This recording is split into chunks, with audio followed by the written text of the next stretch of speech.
कल्पना कीजिए एक ऐसा देश जहां स्कूल बंद हो रहे हैं, पार्क खाली पड़े हैं और बच्चों के खिलौने बनाने वाली कंपनियां बंद हो रही है। ये सच्चाई है जापान की। आज जापान में एक ऐसा संकट पैदा हो गया है जिसे कहा जा रहा है बेबी क्राइसिस। चौंकाने वाली बात यह है कि जापान में जितने बच्चे पैदा हो रहे हैं उससे ज्यादा लोग मर रहे हैं। अगर यही हाल रहा तो आने वाले समय में जापान दुनिया का पहला बूढ़ा देश बन सकता है। 50 से 60 साल पहले जापान में हर साल 25 लाख से ज्यादा बच्चे पैदा होते थे, लेकिन आज स्थिति बिल्कुल उल्टी हो चुकी है।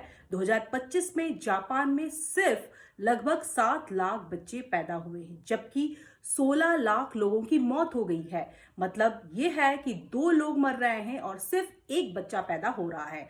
इसी से विशेषज्ञ कह रहे हैं पॉपुलेशन कोलैप्स, यानी जनसंख्या का धीरे धीरे खत्म होना है। आज जापान में युवा या तो बहुत देरी से शादी कर रहे हैं या फिर शादी ही नहीं करना चाहते, और जापान में ज्यादातर बच्चे शादी के बाद ही होते हैं, इसलिए जन्म दर तेजी से गिर रही है।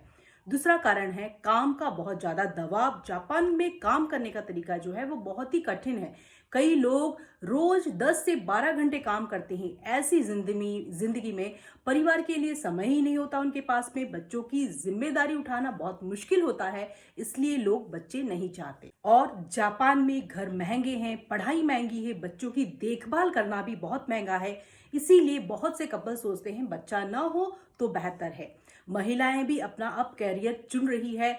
आज की जापानी महिलाएं पढ़ाई, करियर, स्वतंत्र जीवन और को ज्यादा महत्व दे रही है, और इस वजह से भी जन्म दर लगातार कम हो रही है। 2070 तक जापान की आबादी 12.4 करोड़ से घटकर 8 से 9 करोड़ ही रह जाएगी।